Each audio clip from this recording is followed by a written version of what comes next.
મારે તો જવાનું તો દ્વારકા, એટલે તો હું નીકળી જાઉં દ્વારકા જવા માટે. એટલે એ ભાઈ તો જો મારે પેલા આવીને બેસી જા. डॉन को पकड़ना मुश्किल ही नहीं नामुमकिन है घर भेगू थाने भाई પછી તો આપણે દ્વારકા પોગીને 2-3 ડ્રોન શૂટ લીધા. પછી ભીડમાં જત બધાને એમ કે આ મોટો ક્રિએટર છે, પણ એને કોણ કે આને કાંઈ નહીં. પછી તો દરિયા ફરવા જવાનું મન છું. દરિયા જતા તો આ બેન હમા દોડાવતા, એ ભાગી આવી આવી આવી એ घर भेगू थाने भाई ઈ લે આ ભાઈ તો જો ઊંધા સીધા થઈને ફોટા પાડે. સમય નબળો હોય ને તેથી વાતો બધાય કરે છે, બાકી કોઈ પડખે નથી હાલતા ભાઈ. ઈ લે આ ભાઈ તો જો મોરે મોરો આવે. अरे बाप रे ये तो धोती खोल रहा है ઈ લે નરેન્દ્ર મોદી ક્યાં જાય છે? ઉભર ઉભર ઉભર ઉભર.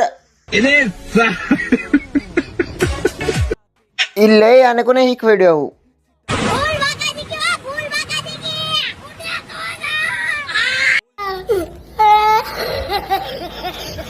હાલો તો હવે આ બધું જોવાનું સહન થતું નથી, એટલે આપણે ભાગી જઈ ઘરે.